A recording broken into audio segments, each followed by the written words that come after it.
Is a bank just because it says it is? In the world of finance, that's a question that matters more than ever. With the rise of fintechs and crypto platforms, it can be tough to tell who's legit and who's just playing dress up. So, let's talk about Bitwala.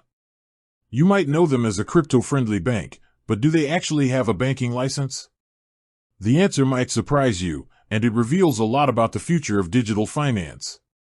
When it comes to financial institutions, a banking license is the gold standard. It's an official permission slip from a country's financial regulator that says, hey, this company can handle money, take deposits, and lend funds, and they'll do it by the book. The German financial regulator is called BaFin, and they're one of the strictest in the world. Being authorized by BaFin is a big deal and gives customers a lot of confidence that their money is safe. So, does Bitwala have this license?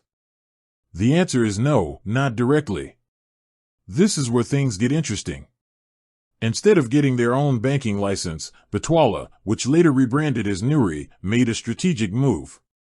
They partnered with a licensed and regulated German bank called Solaris Bank. Think of it like a collaboration. Bitwala provided the platform, the user experience, and the crypto-specific features, while Solaris Bank provided the licensed banking infrastructure. This arrangement allowed Bitwala to offer a true German bank account to its customers, complete with an IBAN.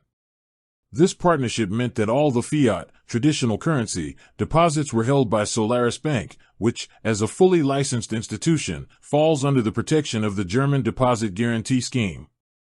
This scheme protects deposits up to 100,000 euros per customer, just like a traditional bank account.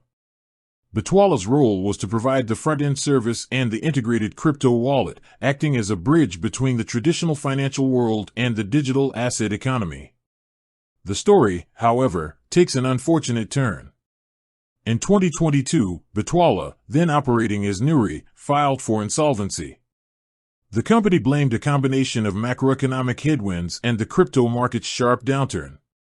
This event highlights the very reason why the partnership model was so crucial. Because customer funds were held with the licensed Solaris Bank, and not directly by Nuri, the insolvency did not affect customer deposits. The funds were protected, and customers were able to access their money. The crypto assets, which were held in a non-custodial wallet, meaning the customers held the private keys, were also not affected by the company's financial troubles. This proved the resilience and security of the model they had built. While the company itself failed, the customers' funds were safe. This is a powerful lesson for anyone in the crypto space, the importance of regulatory compliance and the security that comes with having a licensed partner. It showed that building a robust, regulated bridge between traditional finance and crypto is vital for consumer protection and long-term viability. The Bitwala and Solaris Bank model was a pioneering one, even if the business itself wasn't able to weather the storm. With that said, thanks for watching and until next time.